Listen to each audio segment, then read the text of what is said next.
일단 제가 비즈니스를 해오면서 이상보다 현실이 되게 중요하다는 게 많이 깨달았거든요.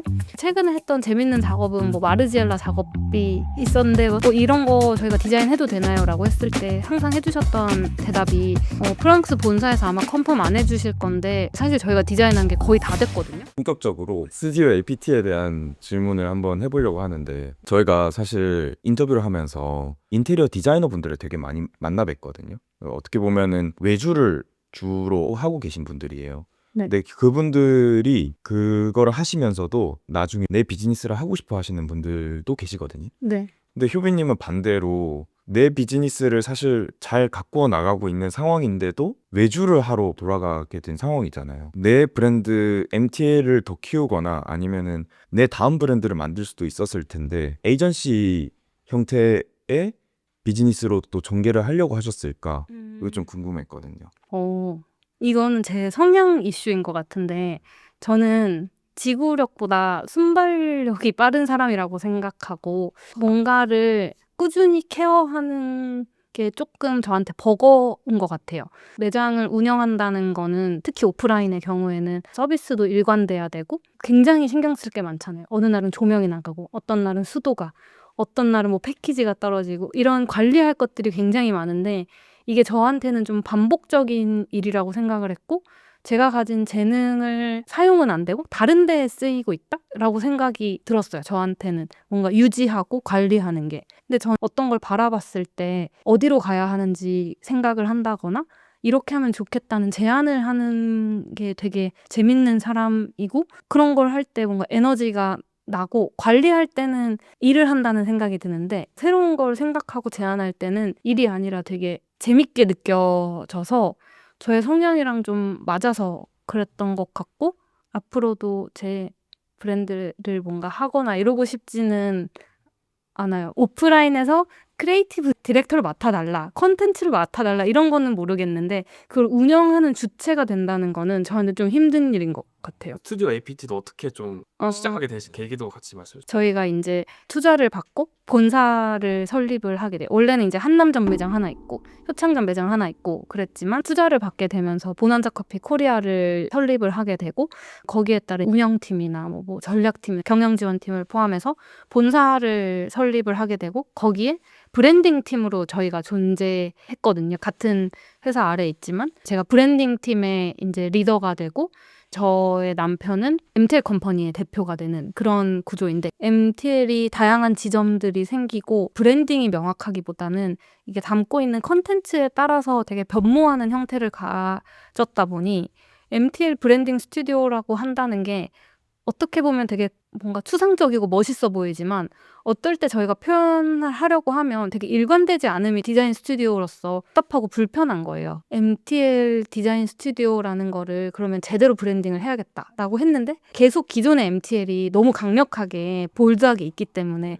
뭘 붙여도 이상하게 된 거죠. 그래서 새로운 이름으로 한번 해봐야겠다. 라고 생각하고 사실은 APT라는 걸 먼저 짓고 여기에 적합한 이름을 넣자라고 해서 프로파일 띵이라고 했는데 하고 보니까 너무 맞는 이름인 게 저는 브랜딩을 할 때 좋은 것보다 적합한 것을 찾으려고 되게 노력하는 사람이거든요. 아름다운 것보다 여기에 필요하고 이 사람이 사용할 수 있는 것 그리고 비즈니스에 적합한 거 이런 고민을 많이 하기 때문에 우리 팀에게 되게 좋은 이름이다.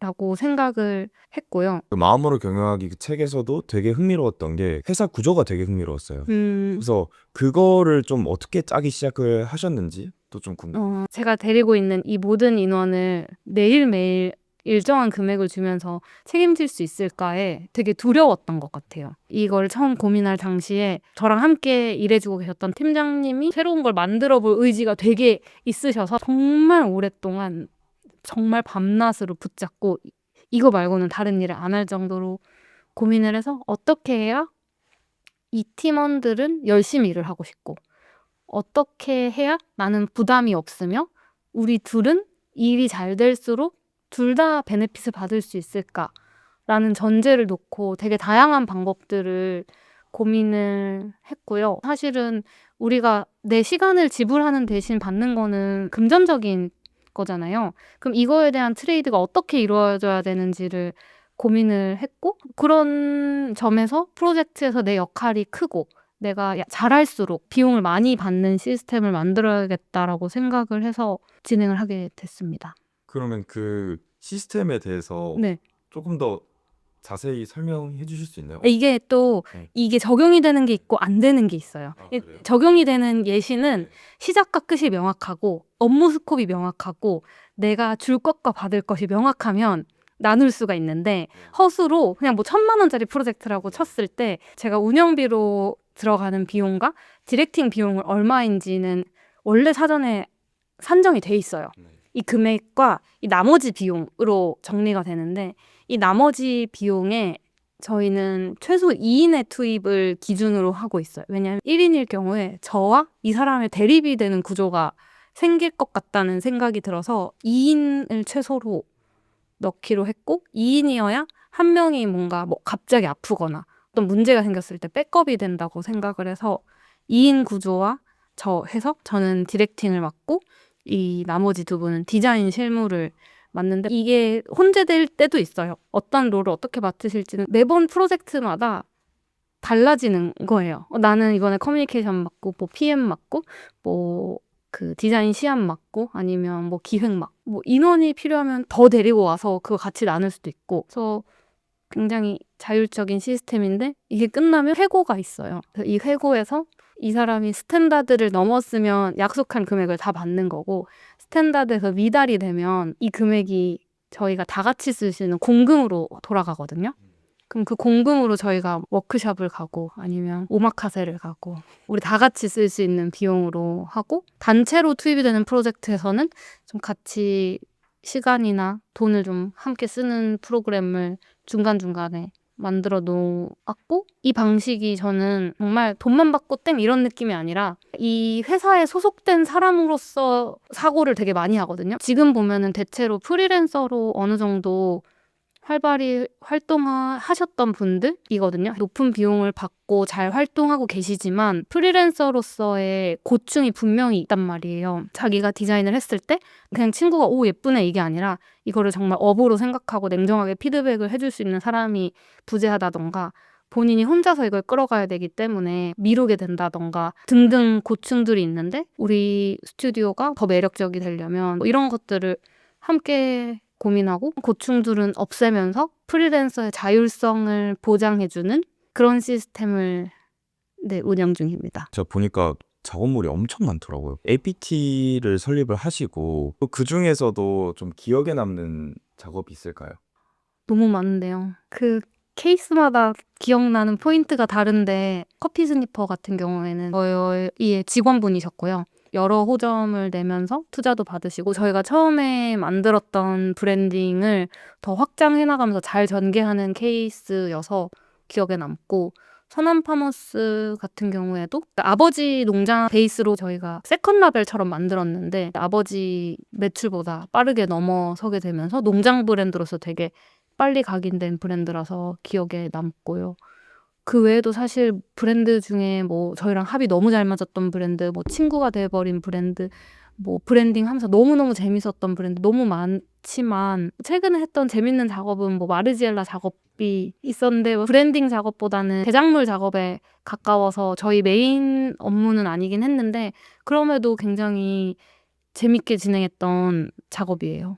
제작물이라고 하면 어떤 거를 제작을 하셨나요? 카페에서 사용하는 정말 실물, 인쇄물이라고 보면 될 것 같은 종이 가방이나 종이컵이나 뭐 디저트 박스, 그 다음에 코스터. 그러니까 저희가 로고를 새로 만들거나 이러지는 않았지만 그 로고를 어디에 배치해서 어떤 질감을 사용해서 어떤 구조로 현실화 시킬 거냐의 작업에 인볼브 됐던 케이스인데 재밌었던 거는 원래는 이 정도로 많이 저희의 작업물이 반영되는 게 아닌데 이런 거 저희가 디자인해도 되나요? 라고 했을 때 항상 해주셨던 대답이 프랑스 본사에서 아마 컨펌 안 해주실 건데 사실 저희가 디자인한 게 거의 다 됐거든요. 그래서 처음에 그 약속한 비용이 되게 낮았음에도 많은 일을 해야 했던 케이스인데 워낙 밸류가 있는 브랜드고 저희 작업물이 현실화된다는 게 되게 즐거웠던 케이스여서 저희는 한두 개 만들면 많이 만들겠다라고 생각을 했는데 거의 대부분 다 저희가 만들게 돼서 재밌게 작업을 했고 디자인 철학이라든지 네. 좀 기준이 있다면 또 어떤 게 음. 있을지가 궁금합니다. 일단 제가 비즈니스를 해오면서 이상보다 현실이 되게 중요하다는 게 많이 깨달았거든요.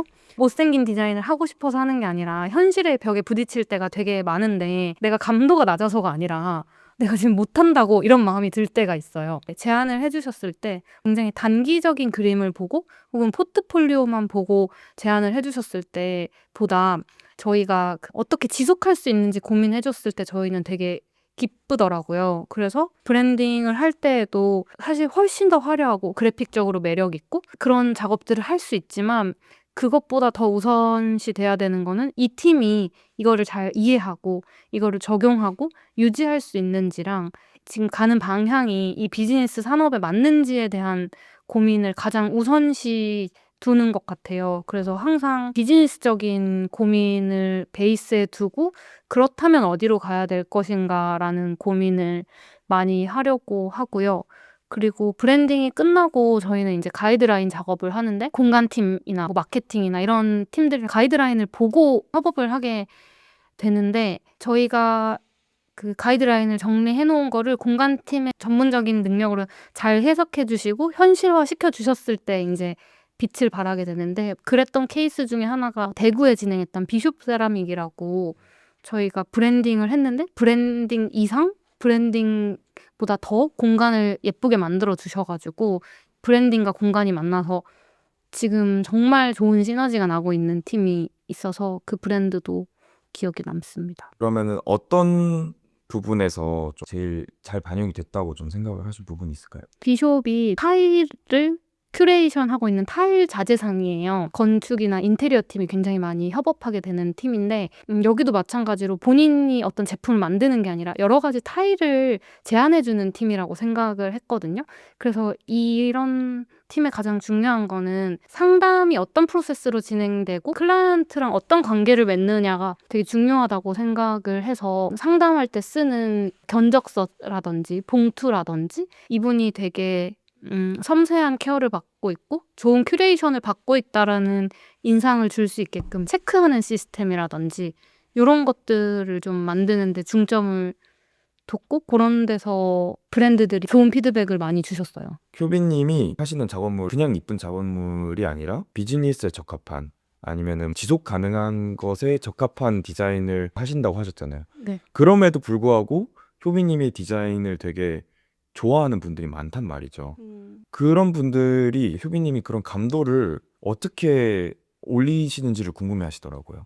근데 사실 잘 하시는 분들 너무 많고 막 그래픽적인 접근으로 봤을 때 화려하고 멋진 분들이 많아서 그러니까 좋은 디자인이나 좋은 감각을 하는 방법을 얘기하는 게 맞나 싶겠지만 그냥 저는 제가 좋아하는 게 뭔지 명확히 알고 그거에 시간을 되게 많이 보내는 것 같아요. 유튜브 영상이든 뭐 음악이든 시각적인 어떤 뭐 사진이나 그래픽이든 그냥 봤던 걸 또 보고 또 듣고 그러면서 방향이 좀 명확하고 솔리드해진 거지 제가 다른 사람보다 더 좋은 감각 뭐 이런 건 아닌 것 같아요. 그냥 저라는 사람에 대해서 아, 저 사람은 저런 취향과 감각이 있구나로 생각을 하는 게 아닐까? 그렇다면은 거기에서 시간을 많이 보내고 있어서가 아닐까? 제가 좋아하는 게 뭔지 알고 그 안에 계속 맴돌고 있어서가 아닐까? 효빈님이 그 여행을 간다면 네. 보통 어떤 공간에 찾아가세요? 저는 익스트림하게 자연적인 공간을 찾아가는 것 같은데 뭐 몽골을 간다거나 아니면 바르셀로나의 오래된 해변을 간다거나 제가 좋아하는 게 내추럴 세련미인 것 같아요. 러프한데 그 안에 뭔지 모르겠는데 되게 예쁘고 아름다움이 묻어나는 거 있죠. 끝까지 극도로 절제돼 있는 것보다는 그들이 가지고 있는 아름다움을 발견하는 걸 좀 더 좋아하는 것 같아요. 그 내추럴함 안에 있는 아름다움. 네, 오늘은 김효빈 디렉터님과 함께 브랜드와 공간 그리고 협업에 대한 이야기를 나눠봤는데요. 이야기를 들으면서 공간을 기획하고 운영하는 과정이 단순한 디자인을 넘어서 브랜드 철학을 어떻게 구현할지에 대한 고민이라는 걸 다시 한번 느끼게 된 것 같습니다. 여기까지 김효빈 디렉터님의 이야기였습니다. 오늘 얘기 재밌으셨다면 더 궁금한 점은 댓글로 남겨주시길 바랍니다. 블루캐비넷 팟캐스트는 애플 팟캐스트, 팟캐스트, 스포티파이에서 청취하실 수 있습니다. 저희는 또 다음 회차에서 뵙겠습니다. 감사합니다.